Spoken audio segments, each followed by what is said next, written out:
Hello and welcome to another episode of Boys Gone Wild. My name's Kier Starmer and I am now the new host of Boys Gone Wild.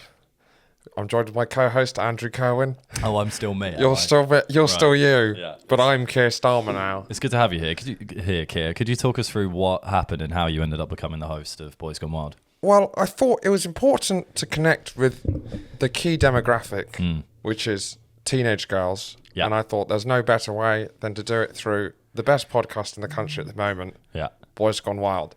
I also have many hilarious anecdotes that I thought would be a great platform for me to show off my personality. Yeah. Would you like to do any of those anecdotes straight off the bat, or would you want to get warmed up? I could do one straight off the bat.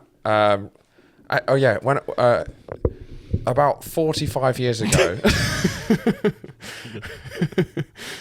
when I was, I think about 4 years old. Bit older, I'd reckon. You're older than 45. You're 50s. No, I was 49 if my maths is correct. Oh, right. It was 45 years ago. Yeah. I think you're in your 50s. I think you're about 55. So I was 9 years old at the time. About 9 years old. It was a 45-year-old anecdote. Yeah. But you've got loads. I saw Eric and Ernie Morecambe and Wise, as you'd probably know them, on the television. And when they came in, they did... have you seen the way they come in? Yeah, very silly. Yeah. Yeah, right. Oh, right, you saw them on the TV doing that. Yeah, that was a good one. Have you got any more recent anecdotes that involve you? About 33 years ago, I saw Elton John on a billboard advert. Right. I don't remember what it was for. Right. But he had those crazy glasses on. They are very crazy. Yeah. Yeah. What did you do when you saw that? I said, those are some mad glasses he's got on. Were you with anyone? No, I wasn't. But they were so mad that you said it out loud. I didn't say it out loud. I thought it. No. So any anecdotes in the last 5 years that maybe involve you? I once ate a pack of peanuts. Yeah. But I thought they were regular sort of oven roasted peanuts. But what were they? Salt and vinegar peanuts. Oh, right. Yeah, those new ones. Can you imagine my face? They are quite tangy to the tongue, actually. Yeah. So here's me expecting oven roast peanuts. Yeah. And then I grab a handful. Right. I should have known by the salty, more vinegary feel in the hands. And what about the packaging? I was reckless that day, I guess. It'd been a long day at the how office. can we expect a man so reckless to be trusted with the country? This is why I don't share personal information. I was honestly up for doing an hour of that. Just that. Your Kier isn't that bad, actually. What? Your Kier isn't that bad. No, it's not too bad. It's just... Well, how do you... I think it's pretty easy. Pretty easy if you do. It's actually very similar to my Adam Curtis. Yes, it is. It's quite a similar thing. Curtis. And I don't know if are there any other countries where people speak like this? What, through their nose? Yeah. Yes. So who speaks like this? Maybe Dutch? Yeah, but we just wouldn't recognise it. Would we not recognise it? No, because it's like buongiorno. It's very hard to distinguish between individuals when you don't understand the language and it's a different accent. Hello, my name is Horatio. Ich liebe you can't. Pizza. Well, the problem is because you can only do one German accent. Yeah. I don't know if I'd ever... I don't think anyone on the continent of Africa speaks like this. There will be more nasal people in Africa. But I don't think they have this sort of... Well, they won't sound like that. They won't. That's no. Kier Starmer. Imagine... Yeah, but speaking Swahili. Yeah, I'm 100% sure it's out there. Well, you think there's someone in Africa who speaks like this? Well, obviously not like that. There is someone in Africa who is very nasal, has a nasal voice. Yeah. I wish I could whip out some... Swahili, but sadly... It's more the accent as well that you need. Yeah, and I guess but that's what I mean. I think the rhythm of the accent means you can't... I think some accents are going to be more disposed to be nasally because of how they sound. I guess Kier Starmer could have grown up in South Africa. It was not crazy circumstance that his family moved to South Africa. I'm going to ask why. Well, just that happens. British people moved to South Africa. Oh, you mean it's possible? Yeah. Yeah. And so the Kier we know and love today could have easily moved to South Africa. Hello, my name's Kier Starmer. So this is South African Kier Starmer. That kind of works. Keep going. Oh man, pass me the biltong. Yeah, I love Springboks and I love playing rugby. Yeah, getting it. You know, Yeah. and this is, oh God, racism is so bad, but my parents were definitely involved, Right. I think you'd say So mental. this is during like reparations. Yeah, well, this is post-apartheid. Yeah. I think South African. Post-apartheid Kier Starmer. It's certainly a character to continue to work But, he says both sides raised good points, Yeah. On the one hand, racism is a terrible evil. But on the other hand, Okay. the white farmers, they bought that land. Well, they didn't, actually. I don't think post-apartheid Kier needs to argue both sides. No, of but that's the racism. point of Kier Starmer. He argues both sides of everything because he doesn't have a backbone. That's... Oh, right. So Yeah. you're satirising Kier I through... think it's terrible. I think it's terrible how Hitler treated the Jews, but also the trains have never run on time better. So is this post-Hitler election? But No, this is during the war? 1946. This is when Right. we all know about how he's been right. treated. But the trains are still running well. No, even but after how the well war, they used to run? They don't run well anymore because Hitler's dead. because Hitler's dead. Yeah. So I'm just saying, there's playing devil's advocate. Right. Can you do Kier Starmer after the Jew Cuban? killing bad. Trains on time good. Yeah, that's fair. Can you do Kier Starmer after the Cuban Missile Crisis? But is he American or Cuban? Cuban. I don't.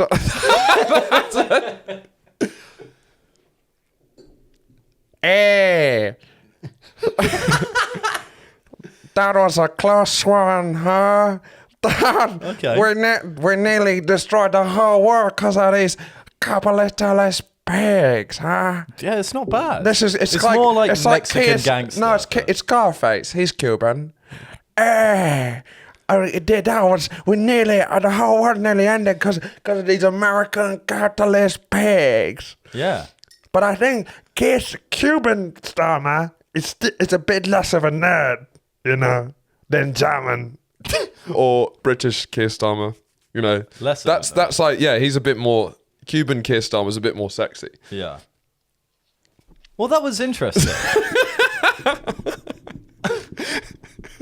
Because you kind of... Like, did we prove the point that you can be nasal in every accent? I don't know because sure you can. it worked when I did it. But I said South African maybe, but they're they're like English the white population there is English and Dutch. So I Yeah. think it's sort of Northern Europeans have this in their locker, but I don't think the Why? other country. Well, that's why the Cuban one didn't But really work. why does some English people have a more nasally voice? I don't know what it is. It's just like... It's not like inherited, is it? Do nasally people have nasally parents? No, there's definitely going to be people with a nasally voice all over the world. I just Yeah. don't think they're going to have. It's not going to be as much of a hit rate. They're just not like this. Well, of course, it's not going to be like that. It's Yeah. just a question of what it Yeah. means to be like that. Mm-hmm. There's certainly some interesting points raised at the top. Definitely. Welcome to the show. How are you? Are you not Kier anymore? I'm not Kier anymore. I'm done with Kier. I've done my Kier stuff. And there's probably another 15 minutes in there. Yes, I'm good. I'm tired. It's been a long week. I'm doing a lot of work. That's not like you.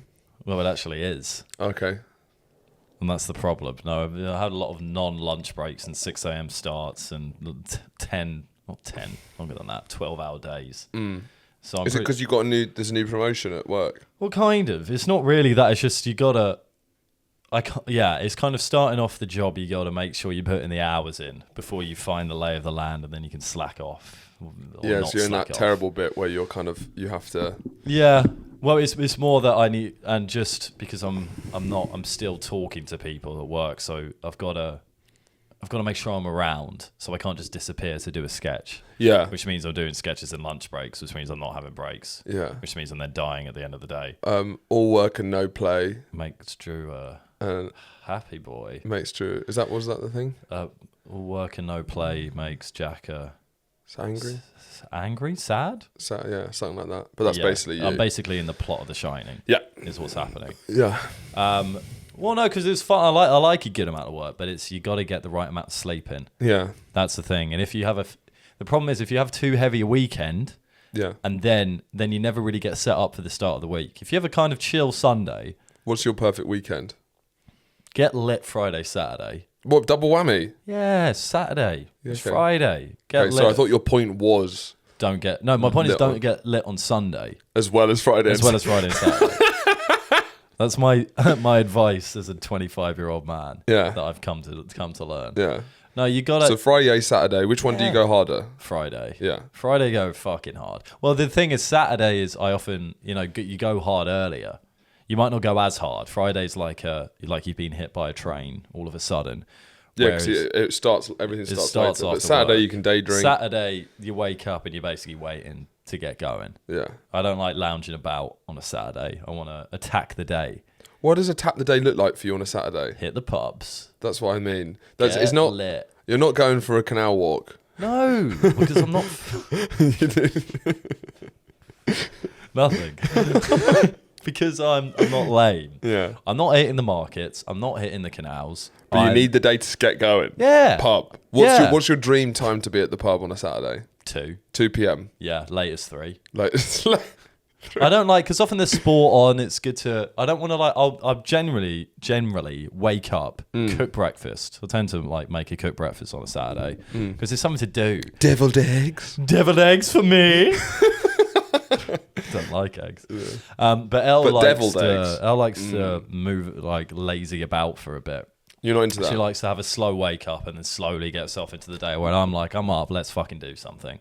But when you say something, it's the park. that's just what I'm saying. Yeah, it's not you waking up and going, "We're in London. The world's our oyster. What are we going to see today? A museum, a gallery, no, a the play? Inside of the Wetherspoons. Or are we going to go to the same pub and play at 2 p.m. A matinee on a Saturday. That's the only time. You'll never catch me in a matinee. No. Plays are for good reason. Dog shit. Well, yeah, it's get out. I mean, it could be could do the cinema. I mean, when was the last time you did that? We've gone to the cinema loads. No, I mean it's 2 p.m. on a Saturday. We don't know. Did it on a Sunday actually, not on a Saturday. Not for ages. Yeah. So dream weekend, 2 p.m. pub. 2 p.m. pub. I don't know. And then it's just stay there until something happens. Yeah. And then either go out or go home and get a takeaway. Yeah. It's a good Saturday. It's a fucking great Saturday. But then it's the difference is who you go to the pub with. That's the fun. It's like a different pool of people. Not a different place. Not a different drink. It often is a different place. Why would I do a different drink? What the fuck's wrong with Guinness? Although I had on Saturday, I was on the same chair.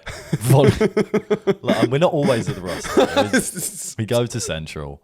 I mean, I've been having very varied Saturdays. It's true, yeah. Because I've been going down to fucking Sussex all the time. I'm going back this weekend. It's a night again. Yeah, I know.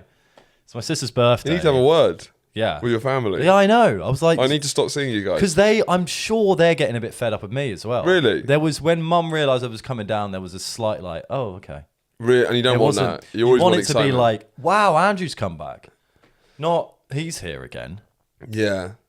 And I feel like, so there was obviously, we both had the same thing with especially when we're at uni, and which is like the worst combo for being at home, because you've just left home properly at uni, and then you are the most careless and irresponsible possible. Then you come back for a really intense period of time, which means that's when the most clashes are going to happen with your parents. And I think we both had parents who were getting quite fed up with just how reckless we were as house guests. Yeah. How is that now then? Are you still getting into What does reckless mean? No, we're not getting into Barney's. No, not Barney's, but is it like, Andrew, move these fucking shoes? I've said this. It's not. So what is the role of the eyes knowing that Andrew's coming back? Is it just your company? No, I'm saying there isn't that. It's just because I've been back. This is like my 4th time in less than a month. Not less than a month, but like there's been a lot recently. I think it's just taken the event that me coming back usually is. Yeah. So there's no. I'm only kind of joking with the role of the eyes. Yeah. Because I won't. It's. Leave me alone. Sorry. That's one of the countryest things you can do. It was a device. It wasn't a joke. It was a device. It was a mode of theatre. It was a pod device. It was part of dramaturgy. No, it's more like you want it to be an event. You want it to be like, whoa, what was going on? He's back again. I used to get jabs from my uncle being like, oh, are you back for your yearly visit? Yeah. And I've seen him 3 times in the last month. Still making that joke? He said, well, every time I've seen him, he's actually being like, oh, it's nice to see you. Usually I've got, something for that, but now I just live in Sussex. What are you going back down for? It's my sister's birthday, and then Izzy, our friend, is running a marathon in Brighton. So we're going to cheer on the sidelines. Who's we? Quite a lot. Majority of our friends. Yeah, there's a nice thing about our friends. What we watch our friends do marathon. Yeah. There's a quality I respect from afar. Yeah, you don't. I don't watch my friends do marathons. No, you don't actually. No. Yeah, I'll tell them to do something they love and stop running marathons. Yeah. So which you can make them unemployed pretty quickly. I'll be like, maybe find something else that drives in your life, so you don't resort to marathons. The conversation you have with them maybe once every 3 months. That's true. Which just dissipates on thin air. But you had theories about marathons. Yeah, I have a theory about marathons. Yeah, it's quite mean. Yeah. But I'm just thinking if there's anyone who's listening no, it's fine. I think everyone starts running a marathon at like the age of 25. And I firmly believe that everyone who's running a marathon at this kind of age is realizing that life's not what they thought it would be. It's a bit like, oh shit, this is it. You've just come from uni or whatever. Yeah. You're in your job. There's no sign of leaving your job. Everything's quite ready and there. Yeah, you're not prepared. You're not hopping between jobs. No, you're not like excited about the future. There's a loss, I think, that I think a marathon fills a void. Yeah. In the vast majority of cases.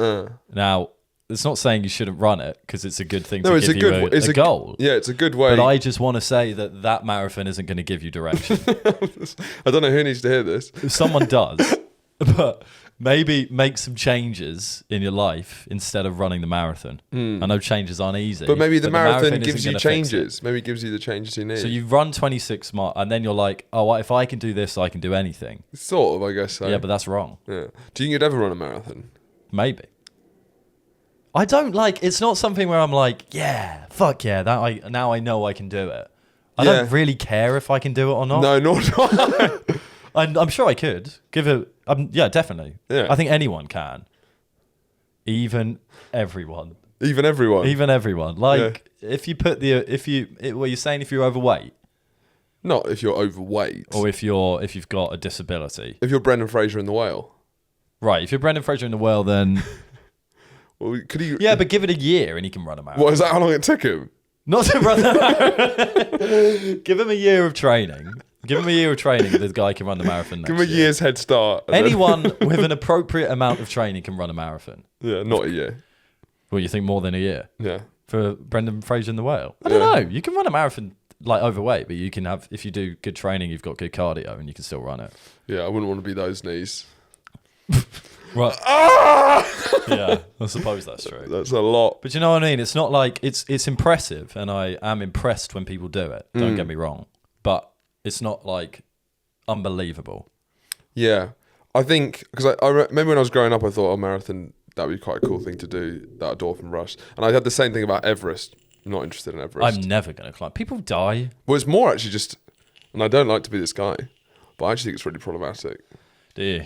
Well, I watched a documentary where what really ruined it for me. Ruining Everest because of how many people go up and down it? Well, that's a big part of it, but also it's like there's something very, very colonial about it, where like it's all rich white people being carried. The Sherpas. It's a bit like skiing. Yeah. Remember that conversation? Yeah, I guess so. No, it is. Yeah, it's definitely got parts of that. But like the Sherpas, what people don't realise is that the Sherpas are doing that like every season. Yeah. They're climbing Everest. Yeah. And they're not getting any medals. No one, they're just Sherpas. Yeah. No one knows a Sherpa. Name a Sherpa. No, I can't name a Sherpa. Can't name any Sherpas. No, and they're just doing it. So I think if I was going to do Everest, not saying that it was even on the cards. It's even the words or the phrase "do Everest." Yeah, it's acting like that was ever going to happen. But it would be, what an amazing... It doesn't seem like this crazy feat because it feels like it's a tourist package. Yeah. Where you're sort of... it's like when you go to Thailand and they've like trying to recreate. Well, they try and recreate this experience for you, and you think it's really unique, but they don't realize that there's just like a million white guys who've all had that same experience. Being at an all-inclusive hotel, and I'm taking this directly from the White Lotus accidentally, in Hawaii, and they come out and you're like sitting at dinner and they do an authentic Hawaiian performance where it's like the guys coming out in the grass skirts and the fire things, and it's like that's not actually Hawaii. Yeah, it's just actually to make you feel like you've seen Hawaii. And obviously it's very hard feat to climb Everest, but it's like that. It's like the top of that sort of thing. It's still on the same scale. It just feels. I think knowing that. I think the first couple of geezers to do it, when no one had done it before, that's like amazing. But now that you're just getting people, you're paying for this massive package tour, and then they cook you these quite nice meals now, like up during it. Yeah, it's part of the big package and stuff. So, but what happens if you climb Everest without the Sherpa experience? You're dead. Yeah. Well, not necessarily. Well, no, if you don't do it, if you can, then that's fine. Yeah, but I don't think you're allowed to. If you're paying for the package with like a plastic medal at the end. Yeah. If you go in just a pair of zip-offs and that's all you've got, fair pizzle. Well, that's the most versatile equipment in the world. Anyone can climb Everest. Exactly. If you've got zip-offs, so there's nothing you can't do. There's nothing you can't do. You can run a marathon with it. You're prepared for anything. Yeah. There's nothing you're not prepared for. No, absolutely nothing. Because there's only 2 states. No, I'm not really. Have you seen Spencer Matthews has got a new program, and it's really sad, but it's fucking hilarious. It's him. His brother went missing on Everest, so he's clearly dead, and he's got a program called Finding like Tom, and it's him going. He doesn't think he's still alive. I know he doesn't, but the implication of the title is that he does think he's still alive. It's like Finding Tom, and he climbs Everest like looking for his brother. Tom! Just him shouting, and I know it is sad. And it is very sad, yeah. But the title implies he's going up there shouting his name out. Yeah, I mean, what is mad though is that everyone who dies up there stays like that forever. Yeah, that is mental. Well, not unless Spencer Matthews comes and tries to find you, because then he's going to take you down and you're going to start rotting. I'll be like, leave me up here, lad. Yeah, there's something more poetic. Yeah, but then it's a bit annoying being constantly preserved on the thing that defeated you. It's like being entangled with your enemy for the entirety of time. Sounds badass. It sounds badass, but the reality, would you want to constantly tangle with your enemy forever and ever for eternity? It'd be like Gandalf battling the Balrog. Exactly, but forever. Yeah. And we all know Gandalf doesn't battle the Balrog forever. That's true. That is true. No, I think there's something cool, because then I'd want people in like, you know, the year 3000. Right. Beep, beep, beep, beep, boop, boop, boop, boop. When the aliens have taken over. I am robot man. And then they see me it's like, he died in 2023. And it's like, wow. And they see me in my fresh garments. They're like, this is what they wear. Yeah. Wore, you know. So wait, what? This is what they wore. So we're in the year because they have people from like 1920 up there. Yeah. And they're perfectly preserved. Oh, right. And if I saw that, I'd be like, this is me seeing a perfectly preserved dead guy from 1920. Yeah. No, you are impressed sick. by that. I'm like, sick. But how many dead guys can you get on there before it starts becoming... Well, but I think that's part of the problem. Like the pollution or the waste that's on Everest from both, you know, the people's general people waste and also dead bodies is becoming an actual problem. Leave, only footprints. Take, only photographs. Damn. Close enough. Memories still works, though. That's what I say to them. Don't die. Don't die, because then... Leave footprints. Yeah, not your body. Not your entire body and soul. They've got it all wrong. No respect for the land. Yeah, it's not me. I'm never climb Everest. You know what I think? Never. Who fucking cares? I mean, like, it's impressive, but... like, what about doing it backwards? Yeah, fine. Do it backwards and I'm in. Well, you could be the first, because like Everest, the big appeal of Everest. Dropped at the top. The big. No, because the big appeal of Everest was no one had done it before. Yeah, I feel. So you have to do it in a way that no one's done it before. So if I was doing Everest, I would just do it facing backwards. Because no one's ever done that. I'd be the first guy in history to do it facing backwards. Or just, well, you can do many things like that. Like what? First guy do it on roller skates. Yeah, fucking fair play. If you can pull that off, yeah, that would be fucking hard. What, doing it on roller skates? That'd be really hard. Maybe impossible. Yeah. Well, they'd freeze quite early, so they could even just act as climbing boots. That I think studs. You'd have to. They wouldn't be good studs. No. They wouldn't. It has to be cartoonish looking. So they're constantly in motion. Yeah, it has to be. I'd argue it's impossible. It has to be them rolling up like that. You can't skate up it. Well, then you can't do it. And then you have to pick something else. You can still maybe do it wearing roller skates. Moon shoes. Moon boots. Moon boots. But they're snow appropriate. Well, you're bouncing. Maybe it's... That sounds like quite a good effort. You're bouncing? Well, because you know moon shoes. Well, the ones that you wear in the snow? No, the ones that are the giant plastic box those that new you have ones. not really new ones. And then you have like a thing inside with loads of elastic bands. Yeah. And then you use them as you like bouncing on these two boxes. Like this big. So it's like giant boxes on your feet. Or like springs. Basically. They're like jumping shoes. Well, that might even be cheating. Do you think? Just jump up the mountain. Bounce up the mountain. Too easy. It's too easy. Just bounding up there. See ya. But why do people... Because so many people do it. But like, why? I guess now it costs so much money and the experience is vastly mitigated. So why do people do it? Is it just the... do you know what it is? I think because of this documentary Sherpa, which is amazing, it seemed like a lot of them, it's like a lot of it's about legacy. Yeah. And like, if you do it, because you think about it, even if your great uncle Darren had climbed Everest, you'd be bringing that up every now and again, quite a lot, I think. You know, you'd be what? like, you would be like, do you know what? You know Darren, he climbed Everest. I don't think I would. If I think if you my would. great uncle Darren climbed Everest. Yeah, I think you'd bring it up. I don't think I'd bring. I genuinely think you would be. I don't think I'd bring Darren up. Do you know my great uncle Darren climbed Everest? Do you know?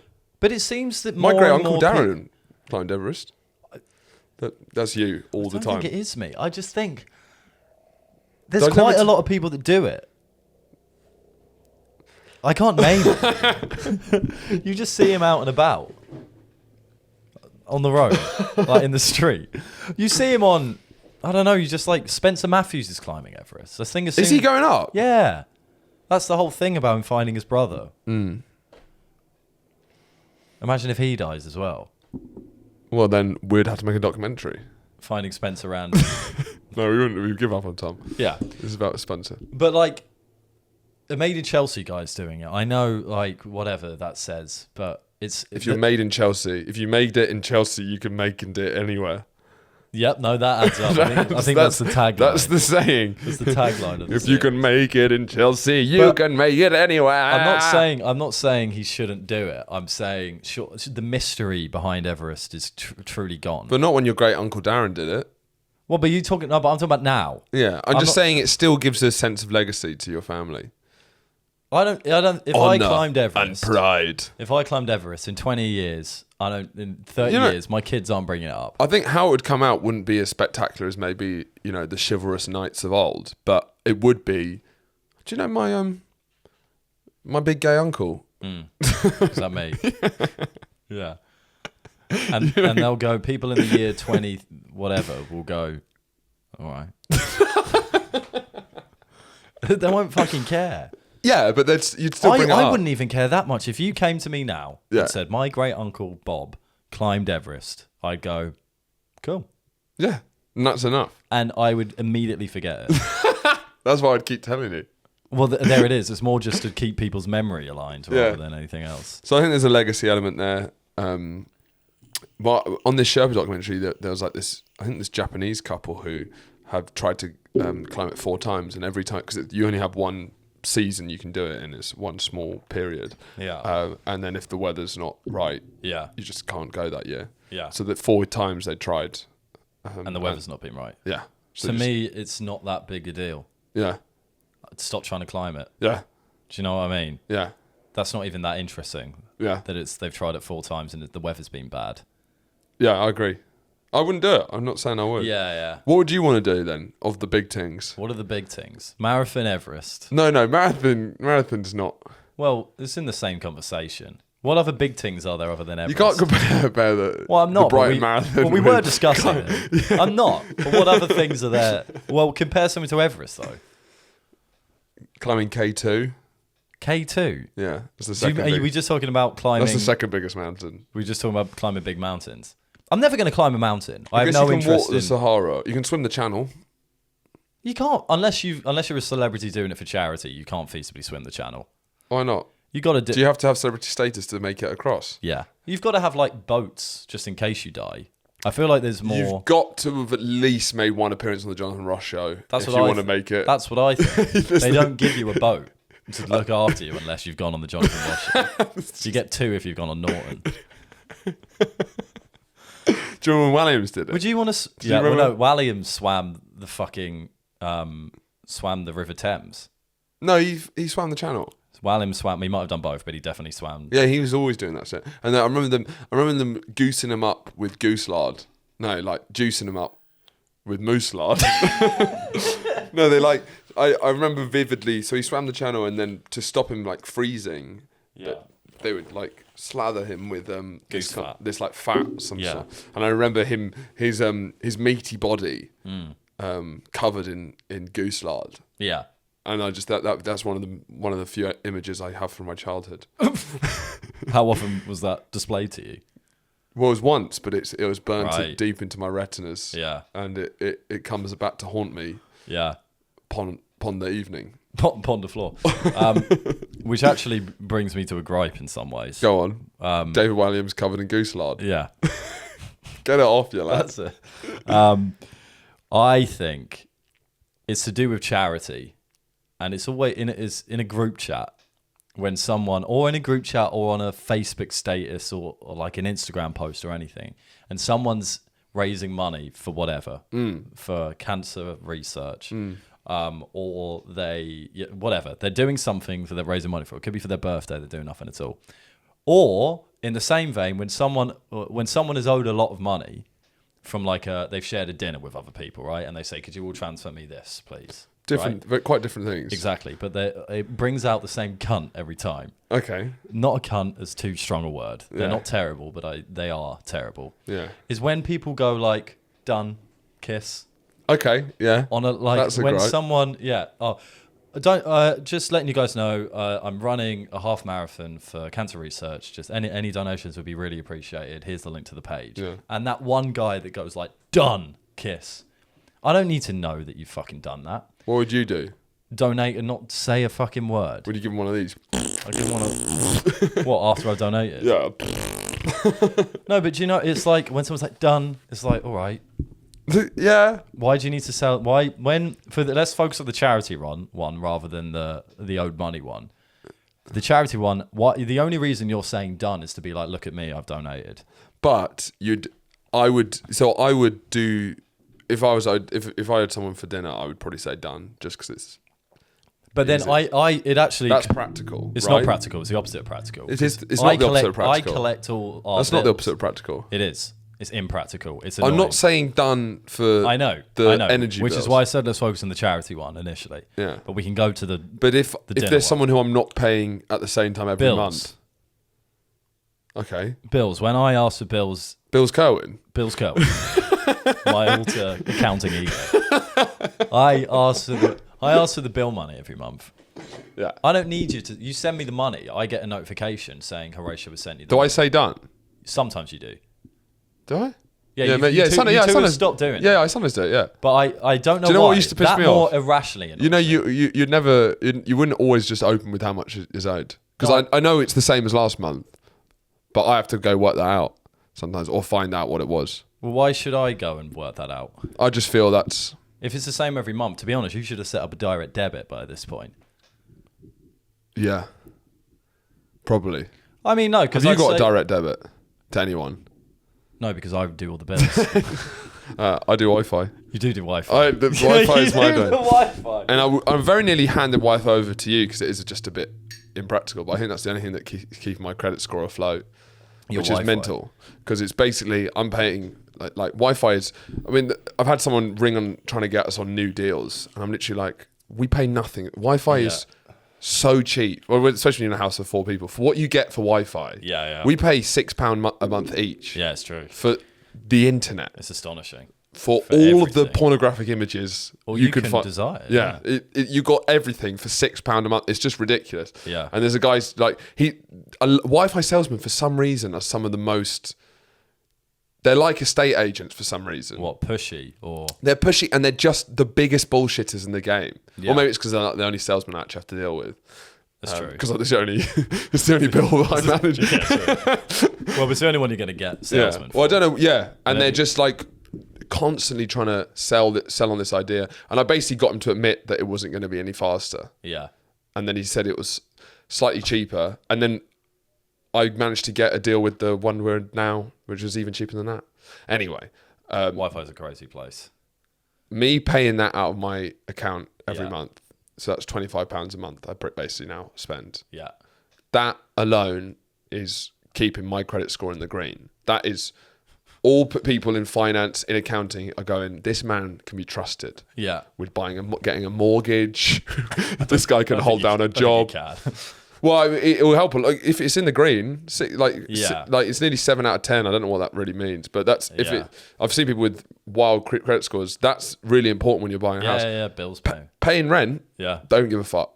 Well, they don't give a shit because they can't track it. But it is mental. Like you're paying like 600, 700 a month. Yeah. Every month for the last 4 years. Yeah. Nearly all your income. Yeah. And I don't give a fuck. And I'm paying £25 of Wi-Fi. And it's like, give this man a nighthead. This man. Yeah. This man can be trusted with the crown jewels. But it's because they can't track it because it's a bank transfer.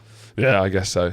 But it's, I respect the trust they're giving in me. It's the only thing they have. It's the only thing they know about me, really. Well, not the only thing, but it's the only kind of like. What, that you pay monthly Wi-Fi? Yeah, that's basically the only information they like. Who's they?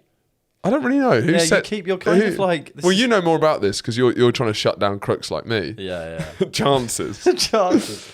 What was your question? Well, your question was who are they? Yeah. And then I bounced it right back to you. Well, it's more just like a score. It's a score that's formulated by different credit rating agencies. There's loads of different credit rating agencies, and your bank will use a different one. They thems. Well, it's not like a group of. I think you're imagining a small huddle of men looking at your a small huddle of non-binary. Yeah. A what? Small huddle of non-binaries. They thems. Apologies. That's why I called them non-binary folk. Yeah. Yes. But no, it's more just an automatic tracker thing that agencies do. How's your credit score? Yeah, fine. It's not as good as it should be. Is mine higher than yours? I don't know because I don't know your credit score. 6.7 or something. There's different ratings for different agencies. All right, you lost me. This is above my pay grade. This is why. This is why I'm not in financial crime. Yeah, it's not part of my job, but we had this week. We've drunk 3 times separately. Separately. We've had 3 different drinking occasions. Yes, we have between pods. Have we? I think 2. When was my no? Because we did it on my birthday. Yeah. Sunday. And the meeting. Oh yeah. So we had 3. Yeah, we've had 3. Which is partly why I'm so fucking tired. Yeah, you've been drinking a lot. But we went to a Wetherspoons pub. We did go to a Wetherspoons pub, which one of the finest. It was a classic Wetherspoons pub. Because I'm only ever really in a Spoons pub with you. I do think you're at your most comfortable. Yeah. In a Spoons pub. My people. Yeah, and it is quite an extraordinary establishment, and I haven't really spent that much time in there during like the afternoon. We were in there at like 4 or 5-ish. That's your best kind of time. I think the best time to be in Spoons is like 11 a.m. Really? Yeah. Then you want the proper experience. Okay, what's the proper experience? Well, it's like you. Je ne sais quoi. Exactly. Je ne sais quoi. I mean, it's more like if you go to Paris. Sure, you can do the Eiffel Tower. Do as the Parisians. But you probably want to, find some niche places in some back alleys and find a good charcuterie board. That's a real Paris. So what's the Eiffel Tower in context of Wetherspoons? 6 p.m. on a Friday. And the back streets with a charcuterie board is like 11 a.m. on a Tuesday. Yeah. That's when you get the real Spoons experience. Have you been on there at 11 a.m. on Tuesday? Sure. Yeah. I must have, yeah. I've been in there at opening at some point. I can't remember what the occasion was, if there even was one. But no, you want to see the career drinkers. So it's mostly men who have retired and just all they do is sit that's their job now. That's their job. And it's great because they just have the same routines. I mean, it's incredibly sad, but also somewhat uplifting. Is it? Yeah. Is it? I guess I've never found it that sad. I don't know. They're very lonely. It must be. Yeah. Well, I don't think you spend enough time really thinking about them. It's a very, of course they're sad. Yeah, because they're they don't doing really the crossword. They got now they got headphones in, which I feel is pretty new. I didn't used to see them with headphones. I haven't seen many with headphones in. At that, Did they? At that pub, loads of the ones on their own had headphones. Yeah, which makes sense. It does make sense because you're not talking to anyone. No, but I did find it was in Holloway Road. This Spoons and Wetherspoons seem to be the only place that can afford, similar to Pizza Express.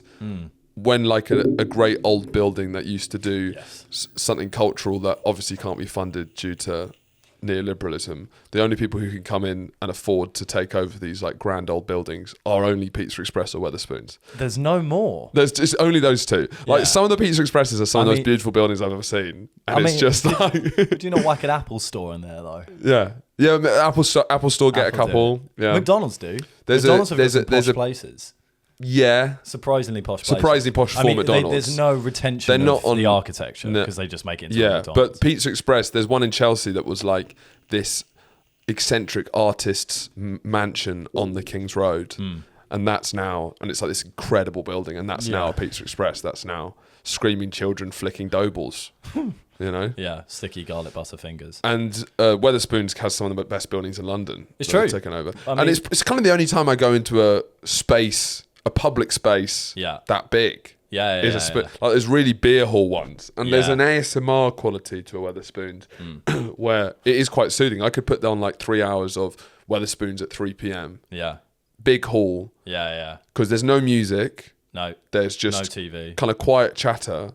And there's a whole, racist slur. Oh, sure. And that I'll be listening out. I'd have to hear my first one before I could be like, right, this is authentic. Yeah, exactly. This is authentica. Yeah. But yes, that was in the Spoons. Yeah. Would you want to do the lady that approached us? Well, yeah, because we were sat there, and I don't think we looked like regulars. I think there was a look of like, these guys aren't here normally because we aren't. I do think you overinterpret that. Do you think? Absolutely. No one gave a shit. I think no one really. God, who the fuck is he? God, there's no way. There might have been one or two murmurings. Yeah. And then this pissed out of mind lady came up and told us to watch our bags and coats and put them up on a chair because someone might nick them. Yeah. Really implying it was almost like mafia protection style. Yeah. If you don't do it, I'm taking these. Yeah. Sort of vibe. In a way, what confused me about it was she only asked us to put our jackets up from the floor onto a chair, in some ways making it easier to steal. Yeah. Because if you're going to steal, they were in exactly the same point under the table. Yeah. They're now next to us on a chair. So if someone's going to walk in and swipe, it's easier to do it from a chair than on the floor. Yeah. This is actually a bit of a gripe of mine, is people sort of mentioning... So like with my coat, it's often quite hard to find a place to put my coat. With my hat, when I'm eating, I think it's rude to eat with your hat on. I think it's rude to put your dirty cap on the table. How dirty is your cap? Well, it might be. I just think it's just a bit unpleasant for someone else just to have your cap there if you're eating. Yeah. So the only real place I can put it with most chairs is underneath my chair. Right, got you. People are always telling me it's right underneath my chair. Your coat's fallen off. Yeah, it didn't fall off. I placed it. And especially if it's right under the chair. Yeah. It's like, that's within my domain. Like, fair enough. It's like, if it's in your way and it's like within your walking, you know. But they're trying to help you out. But they're not. I think there's something else going on there. Yeah, what's wrong with putting a cat and a coat on the floor? Yeah. That's what I say. Yeah. But that lady happened. But then when we were leaving, she was being approached by oh yeah, there was like a religious fundamentalist. She looked at us and didn't come to us. Really? Yeah. Did you notice that? I think she already thought we were engaged with But the Lord. you have a cross-section of life in the Wetherspoons. Yeah. Where you have alcoholic, a religious fundamentalist, and then us, and the big three. Well, exactly, which is why it's the proper tapestry of life. But I went into the toilet as we were leaving, and I was going for a wee, and there was a guy going for a wee next to me in the urinal, and there was someone who appeared to be drying his hands using the hand dryer, which was moderately loud, but the normal loudness of a hand dryer. Sure. And the guy next to me starts shouting, "When's he going to turn off that fucking machine?" And I was just like, while he's pissing in the urinal? While he's finishing up, he's shaking. He's shaking his knob. and he's finishing up going, where's he going to turn on that fucking machine? Is he looking he's looking at the guy at the machine. Okay. And he's finished up and he's walking over to the guy in the machine who can't hear him yet because the machine's so loud. And he's going, why are you turn off that fucking machine? Why are you turn off the fucking machine? And kind of gets close enough. You're sensing drama, which is your favourite. And then starts getting close enough. No, but this is going to be awkward, John, because I was the only other guy in the toilet and I didn't want to have to say, he's just washing his hands. Give him a fucking minute. But he was furious of how long... I hadn't been in the toilet for long. But this guy was furious of how long that guy was using the hand dryer. Yeah. Goes up to him, and the guy finally clocks it and looks a bit like pissed off. I'm like, oh, here we go. We're going to kick off. But instead he goes, I have to do it. I've got no other choice because I just dropped my glasses down the toilet. So he was actually there drying his glasses that he just dropped down the toilet. And then there was a slight altercation between the two, but then the two actually walked out arm in arm. Did they? Yeah, so it was Did they become... Did he was like, oh, fair? Yeah, was it one of them ones? I'm not sure how much the glasses guy was participating in the arm in arm. It was very much like, I'm going to take you under my wing, whether you like it or not. Yeah. But it was a real flip because I was about to be, let the guy wash his hands. And then I never expected an explanation like I've dropped my glasses down the toilet. Because then fair enough, he does have to take his time drying them off. Yeah. Wait. What do you mean? Because both times you're supporting the hand dryer guy. No, I think everyone came away happy. Yeah. Because the guy was going, you've had that machine. His initial gripe, though an unfair gripe it was. Yeah. Because I'm never going to be pissed off about how long a hand dryer is going off in the bathroom. But maybe that's I'm just not in there long enough. Yeah, exactly. Yeah. Well, who knows how long he was in there. But he was pissed. He was shaking the piss off his dick. And so he's not taking a shit. No. So that he can't means have been in there for ages. He can't have been in there for a long time. You never know, though. He was an odd man. Yeah. But he was going, you've been using that for far too long, which is, although an unfair gripe, a gripe. And then the other man goes, oh, no, the reason I've used it so long is because I've dropped my glasses down the toilet. The other guy goes, oh, that makes sense. Now I understand why you've been using it so long. Friends. I no longer think it's ridiculous how long you've been using it. Let's leave this toilet together as brothers in arms. And then they committed a ceremony of blood brothers where they both got a knife and they slit their palms. They did. They asked for a knife from the bar. The Mongol ceremony. Do you mind if we bonding. perform a quick blood brothers ceremony here? Because he's just dropped his glasses down the toilet. I thought he was taking too long, and now I feel like we're bonded together forever. That's what the musical Blood Brothers is about. Why are you telling me that? Of course I fucking know. That was what is Blood Brothers? Go on. That's one of the most recent musicals I've seen, actually. I took Mum to it in Brighton. Is it good? I see. There's a good song in it. All I know about it is the poster has two hands like that, and it's I assume like separated. I assume that happens. It's like brothers separated at birth. One goes to a poor family, one stays in a rich family, or vice versa, and then they eventually meet at the end. Nice. Yeah. Would recommend. Yeah, good one? I think so. Yeah. I think it is. It's very sad. There's definitely a good song in it. I can't remember what the song is, but we drank then, and then we drank on Sunday. Yes. For our friend Matt's birthday, and I just come back from Exeter, and while I was away, I saw literally an Instagram story that really made me laugh on our friend's Instagram. I was not expecting it at all. Yeah. Because our friend Martha just opened the photo. Opened the photo. I did not expect to find you in there. Of what? The photo booth? Yeah, in the photo booth. I did not expect to see you in your undies simulating bum sex with my friend Max, our friend. Yeah, I don't even know him. Yeah, well, Saturday was an interesting one because I'd been out Friday and was in one of those. I just got accidentally quite drunk. I didn't expect to.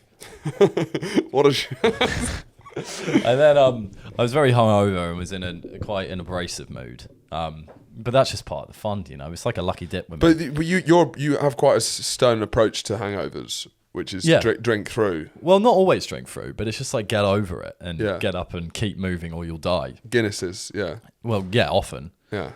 But so I kind of made it through, and then basically the story was there was mixed reactions to my behavior. I think it was. Yeah. How did you do in reflection socially? I think fine. It's one of those ones where you're dropping some jokes. A lot of them are going to be odd. Yeah. They're going to be quite abstract. They might be borderline aggressive. But when there's always mixed reactions in terms of I'm thinking it's positive. Yeah. There's definitely some negative reactions going on in the background that aren't necessarily voiced to me. I got a lot of "you're being very weird today," and I go like, "Well, this is just me, so deal with it." But that led to basically Max had taken one of the funniest pictures I've ever seen in my life, which is when he was at uni and he was drunk with one of his friends, and then they said, they decided to come up with they came up with the idea where they took a picture where it looked like his friend was having sex with him in his bottom. Bum sex. And like both completely naked, holding beers. And Max's face was one of the funniest things I've ever seen. Oh, I think I've seen that photo. It's extraordinary. It's so good. It's honestly astonishing. Such a good photo. So we were going, and then we went inside, and then there was a photo booth in there, and everyone wanted to take cute pictures. So I did a cute picture with Elle, and there was like Max did one with I think his girlfriend, and then we all did one, and then I just went to Max, let's recreate your picture in that photo booth, and then he was game. So we went in and we were kind of working out, like, we have to get naked here. So we both took our tops off because we were trying to think what's in shot, and our trousers were around our ankles. We had our pants on though, because that could be an immediate ban from the establishment. You don't want to to try and make it look like we were having sex in the photo booth. But what happened was we didn't quite nail the angles. So it didn't look like a stage, but because it was so blurry, it actually looked like we were having genuine sex. Because you could just see the but not fun, silly. Well, not fun and silly. It looked like quite passionate, like cheeks pressed up against the glass kind of thing. It looked, because of the chaos, it actually looked even more realistic in many ways. But then, there's a video. Martha was then going to take a video of us, and I instinctively did and pulled the curtain. So it made you look even more guilty. It made us look even more guilty. Yeah. But that was Saturday, pretty much. But yeah, and then I saw you barreled in to Matt's birthday on Sunday. I wouldn't say barreled. I think you were incredibly hungover, quite hilariously so. You look like you're like when you put a mango in a fruit dehydrator. Yeah, that's probably fair. That's probably fair. I don't think I fucking recovered from that. Yeah, we went back to the scene of the crime. I.e. Andrew's shit. Yes. So if you can remember from the keen-eared listeners of the podcast will know. Will know that last week we did talk about. Was it last week? I think it was. Maybe 2 weeks ago, but maybe yeah. I think so. It was. Andrew had a gripe about toilet. Yes, the toilets that just said 1 and 2, and it being like on paper, although not in reality, the most embarrassing moment of my life. Yeah. Then I went back. We went to that pub. But it, just for anyone that doesn't remember, it was so for the male toilets it says gents in the middle, and then there's one. The doors say just 1 and 2, so everyone knows what you're going in for. And it's sort of like it increases the chance of utter humiliation by maybe 3,000%. I think 1 billion. I've been in that pub twice now, and I've crunched the numbers. It's 1 billion. So much, the chance of humiliation goes up so much more when you lay your toilets out like that, and it is. I do completely agree with you. It's so embarrassing. One of our friends, but you might as well call it piss and poop. Yeah, it's the same diff. It's the same diff, and there's tables right by it. Yeah, one of our friends, who seemingly has to go for a poo every time he goes on an extended walk. It's true. What pissed me off about that is that he was sitting with us and he lives 20-minute walk away and he put himself through that. Yeah. But he does it every time. Yeah, I know. For me, I'd be like, he comes to I'd rather shit myself on the way back or like race back there than risk this utter humiliation. Well, just for context, he comes to our house a lot and he lives 25-minute walk away and every single time goes for a shit in our toilet. So I don't know what it is. I think he's a big listener of the pod. Yeah, he'll be listening to this. But just one example of the embarrassment that can occur because of this toilet system is that he needed a poo before he went on a walk, of course. Yeah. And he was waiting outside the number 2 door for about 15 minutes. Yeah. In front of everyone. Yeah. And it's even worse having to wait because everyone's like, wow, that guy must really need a poo. And it turned out that the door was just locked and no one was in it. That was a real brutal one because there was like an adequate amount of time that he waited politely before doing a little shake on the door handle. Yeah. And then and then went for the knocks. Did one, and that's obviously, a relatively aggressive move, but if you're in a rush, you sometimes have to pull it out. Because he's dyspraxic, he knocked pretty hard. Yeah, and then the 5 minutes went past, then he did the knock. Yeah. And so it's like, what you start thinking is, all right, I've done a couple of those. Yeah. There's been no response, even though I do agree. Yeah. You should never expect responses when I think it's awful to Occupied. Yeah, I just think that's so humiliating. Yeah. I'm in here. Present. What I would do is I'd stamp my feet. Cough. Or like go, yeah, I'd do something like that. But the fact that they weren't doing it was implying an incredibly belligerent shitter in there. Yeah. Something's going on. 20 minutes. He'd been in there for 20 minutes, and after knocks and nothing, zilch. Yeah. And then Alfie was forced to go to the bar, basically saying, I need a poo. Hello, lady who works here. I need a poo. Yeah. Can you unlock the door for me, or is there someone in there? Because the fact that the door can even be locked. Why do they lock it? It's obscene. Why do they lock the only place you can shit? It's an obscene pub. I'm going to call it out. The Angel of Bow. It's an insane place. And it completely is one of the maddest pubs. One of the maddest pubs. They've got, like, I went there one week and I think I mentioned about how there was just carrier bags just about the place. Yeah. It was the carrier bag was still half finished. I'd been there 2 weeks ago. The carrier bag was in exactly the same spot. We moved tables. Step ladder just on the stage. Step ladder on the stage. We moved tables. There was a wardrobe wrapped in cellophane. Yeah, that is really unhinged. It's like everywhere you sit in that pub, there's something. It looks like they've half moved in and haven't quite finished the job. A glass wardrobe, like a glass and wood wardrobe, wrapped in cellophane, is so. I don't know. It's like a haunted house. Yeah. There's no reason for it to be there. Yeah. But the roast was all right. The roast is fine. But then we stay for the quiz. And I've done a lot of pub quizzes as the listeners. It was the listeners will be well aware of. And I can hands down say it was the worst pub quiz I have ever attended whatsoever. We actually need to move over to the Patreon because I've got to go to my gig. Whoa. Cool. So, we're going to talk about this pub quiz on the Patreon. I'm not sure that's the biggest. Whoa! Not the pub quiz. The worst pub quiz ever. Thank you very much for listening. Subscribe to the Patreon. Comment and big love. See you next week. Bye.